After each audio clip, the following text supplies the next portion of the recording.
مقدسہ آپ نے سنی ہے اور آیت مقدسہ لی گئی ہے مقدس ایوب کے صحیفے میں سے۔ بہت سے لوگ اس کتاب کے بارے میں اور خدا کے بندے کے بارے میں بہت سی معلومات رکھتے، اور یہ وہ کتاب ہے جس کے بارے میں یہ کہا جاتا کہ یہ تحریر میں لائی جانے والی کتاب مقدس کی سب سے قدیم کتاب، سب سے پرانی کتاب ہے یہ جو تحریر میں لائی گئی، جسے ہم ایوب کی کتاب سے نہ جانتے اور پہچانتے، اور اس نام سے ہم اس لیے بخوبی واقف ہیں کہ جب کبھی ہماری زندگی میں کوئی غم بھرا موقع آتا ہے، کوئی ہمارا پیارا ہم سے ہمیشہ ہمیشہ کے لیے جسمانی اعتبار سے بچھڑ جاتا ہے، تو اگر اس میں سے کوئی بات نہ کی جائے تو لگتا اس طرح ہے جیسے جنازے کا یا میموریل سروس کا پیغام مکمل نہیں ہے۔ کیا خیال ہے؟ اگر ایوب صابر کی بات نہ کی جائے اور یہ نہ کہا جائے کہ خداوند نے دیا اور خداوند نے لے لیا، خداوند کا نام، اگر یہ بات نہ کی جائے تو دل کو تسلی، بڑے تسلی بھرے اس کے الفاظ ہیں، لیکن آج اس نے یہ بات اپنی کتاب کے ابتدائی باب میں کر دی ہے کہ خداوند نے دیا اور خداوند نے لے لیا اور اسی کا نام، اور یہاں پر دراصل وہ اسی قادر مطلق خدا، وہ اسی خداوند کی کچھ باتیں اور ایسی باتیں جنہیں ہم نبوتی باتیں کہتے ہیں، اس نے ہمارے سامنے رکھی ہیں، جن پر تھوڑی دیر کے لیے ہم غور کریں گے۔ پڑھا ہے آپ نے، سنا ہے، لیکن میں جانتا ہوں کہ میرا مخلصی دینے والا کیا ہے جی؟ جب آپ کتاب مقدس کو بغور اس کا مطالعہ کرتے ہیں، اور چونکہ یہ سب سے قدیم کتاب ہے، لیکن سوال یہ پیدا ہوتا ہے کہ جب سب سے یہ قدیم کتاب ہے تو یہ کتاب مقدس کے درمیان میں کیوں ہے؟ کیا خیال ہے جی؟ اگر لکھی جانے والی یہ سب سے قدیم کتاب ہے تو یہ بائبل کے درمیان میں، تقریباً درمیان میں کیوں ہے؟ اس کی بھی ایک خاص وجہ، جو خدا نے ترتیب دی ہے اپنے پاک کلام کو، اور ظاہری سی بات ہے زمین پر خدا کے لوگوں نے جب وہ اس کینن کو، جب ان کتب مقدسہ کو وہ ترتیب دے رہے تھے، اور جو خدا نے ان کے ذہن کے اندر ڈالا، جیسا خداوند کے پاک روح نے ان کو گائیڈ کیا کہ کون سی کتاب کہاں پر ہوگی۔ اور اس بات کو بھی یاد رکھیں، کتاب مقدس کے پیغام کو سمجھنے کے لیے ضروری ہے کہ آپ کو یہ پتا ہو کہ کون سی کتاب کیسے، کن حالات میں، کہاں پر اور کن کے لیے لکھی گئی۔ اگر آپ یہ سمجھتے ہیں کہ کتاب مقدس جیسی ہمارے درمیان ہے، اور پیدائش سے لے کر مکاشفہ تک اگر آپ یہ سمجھتے ہیں کہ اسی کتاب میں، اسی ترتیب میں یہ کتابیں نازل ہوتی رہیں اور اسی ترتیب میں یہ کتابیں مقدس میں موجود ہیں، تو آپ کبھی بھی خدا کے کلام کو، اس کے پیغام کو سمجھ نہیں پائیں گے جب تک آپ کو یہ پتہ نہیں ہے کہ ان کی اصل میں ترتیب کیا ہے۔ وہ شاید پہلے بھی ایک دو بار یہ بات ہوئی ہے، آپ یقیناً جانتے ہوں گے چونکہ آپ ایماندار لوگ ہیں، کہ جو پہلی 5 کتابیں ہیں کتاب مقدس کی، انہیں ہم کیا کہتے ہیں؟ پہلی 5 کتابیں توریت کی کتابیں ہیں، شریعت کی کتابیں ہیں، اور اس کے بعد 12 کتابیں پہلی کتابیں ہیں، پیدائش سے لے کر استثنا تک 5 کتابیں یہ شریعت کی کتابیں، اور اس کے بعد یشوع سے لے کر آستر تک یہ 12 کتابیں ہیں جنہیں تاریخی کتابیں کہا جاتا ہے۔ اس کے بعد 5 کتابیں ہیں جن میں کون کون سی ہے؟ شاباش، ایوب سے لے کر غزل الغزلات تک 5 کتابیں، انہیں کیا نام دیا جاتا ہے؟ حکمت اور شاعری کی کتابیں، حکمت اور شاعری کی کتابیں۔ اور پھر اس کے بعد پھر 5 کتابوں کا سیٹ ہے جنہیں انبیاء اکبر کہا جاتا، یسایا سے لے کر دانیل تک، اور پھر اس کے بعد پھر 12 کتابوں کا ایک سیٹ ہے، کہاں سے لے کر؟ ہوسیا سے لے کر ملاکی تک. سو یہ ایک وہ ترتیب ہے جو خدا نے اپنے پاک کلام کو دی ہے، اور لوگوں نے اس کو اس طرح کتاب مقدس کا حصہ بنایا. اب ذرا قابل غور بات، چونکہ جو آج ہم سیکھنے جا رہے ہیں یہ اس حصے میں سے لیا گیا ہے جسے ہم حکمت یا شاعری کی کتابیں کہتے ہیں. اور حکمت سے مراد یہ ہے کہ اس میں عقل اور دانائی. باقی ویسے اگر غور کیا جائے تو خدا کا سارے کا سارا پاک کلام پیدائش سے لے کر مکاشفہ تک یہ حکمت اور دانائی سے بھرپور ہے. لیکن یہ 5 کتابیں خاص طور پر اگر انہیں یہ نام دیا گیا ہے تو پھر اس کا مطلب یہ ہے کہ کوئی بات تو ضرور ہے.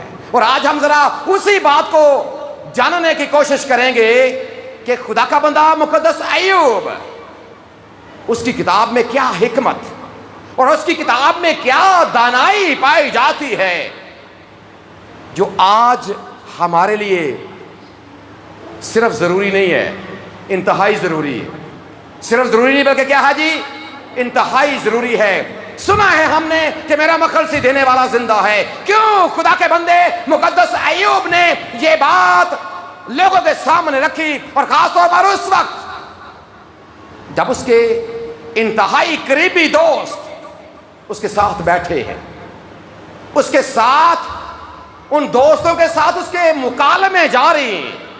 کبھی کوئی دوست بولتا ہے، کبھی کوئی دوست بولتا ہے، کبھی کوئی دوست بولتا ہے، کبھی الیہو بولتا ہے، کبھی نماتی زوفر بولتا ہے، کبھی تیسرا دوست بولتا ہے، اور پھر کبھی ایوب ان کو جواب دیتا. اب یہ جو 19واں باب ہے یہ مقدس ایوب کے الفاظ ہے. اگر آپ اس چیپٹر کے اس باب کے پہلے اس کے سرنامے کو پڑھیں گے تو وہاں پر لکھا ہے تب ایوب نے کہا. کیا کہا جی؟ تب. اور یہ مختلف باتیں آپ کو لکھی ملے گی. کہیں پر لکھا ہے تب ایوب نے کہا، تب ایوب یوں کہنے لگا. اس سے ملتے جلتے الفاظ آپ کو لکھے ہوئے ملیں گے. اب یہاں پر جب اس نے یہ کہا کہ لیکن میں جانتا، جو لیکن کا لفظ ہے یہ اصل میں ہمارے سامنے ایک بڑا بنیادی نقطہ رکھتا، اور بنیادی نقطہ یہ رکھتا ہے کہ جو بیان ابھی مقدس ایوب نے دیا ہے، جو اس سے پیچھے باتیں کی گئی ہیں، یہ ان سے یکسر مختلف، یا یہ بھی کہہ سکتے ہیں کہ ان کے اپوزٹ، یا اس کے بالکل دوسری طرف جسے ہم کہہ سکتے ہیں مخالف ہے، مخالف بیان ہے. لیکن کا لفظ، اور یاد رکھیں جو لوگ اردو گرامر کو سمجھتے ہیں، جب بھی کسی اردو فقرے میں لیکن کا لفظ لکھا ہوا آپ کو ملے گا تو آپ جب غور کریں گے تو لیکن سے جو پہلے الفاظ یا واقعات ہوں گے یا جو کچھ بیان کیا گیا ہے، جو بعد میں آئے گا وہ اس کے بالکل الٹ ہوتا ہے. اب یہاں پر بھی ایسا ہی ہے. جب ہم 25ویں آیت کا آغاز کرتے ہیں کہ لیکن میں جانتا ہوں، اور اس بات کو بھی مت بھولیے گا کہ اصل میں یہ مقدس ایوب کے ایمان کی سٹیٹمنٹ ہے. اس نے اپنے ایمان کا اظہار یہاں پر کیا ہے. اپنے ایمان کو جس طرح کبھی ہم اپنی عبادات میں جب کبھی کھڑے ہو کر، کبھی اپنے سینے پر ہاتھ رکھ کر، کبھی اس طرح باادب کھڑے ہو کر، کبھی اس طرح حلف اٹھانے کی طرح، جب ہم بھی اپنے قادر مطلق خدا کی حضوری میں اور ایک دوسرے کے سامنے اس بات کا اعلان کرتے ہیں کہ میں ایمان رکھتا ہوں خدا قادر مطلق باپ پر اور اس کے اکلوتے بیٹے ہمارے خداوند یسوع مسیح پر، جو روح القدس کی قدرت سے پیٹ میں پڑا، کماری مریم سے پیدا ہوا، پینتوس پلاطوس کی حکومت میں دکھ اٹھایا، مصلوب ہوا، مر گیا، دفن ہوا، تیسرے دن مردوں میں سے جی اٹھا، آسمان پر چڑھ گیا، خدا قادر مطلق باپ کی داہنی طرف بیٹھا ہے، جہاں سے وہ زندوں اور مردوں کی عدالت کرنے کو آئے گا. میں ایمان رکھتا ہوں. کیا ہے آگے؟ روح القدس پر. آگے کیا ہے؟ شاباش. آگے کیا ہے؟ آگے گناہوں کی معافی. آگے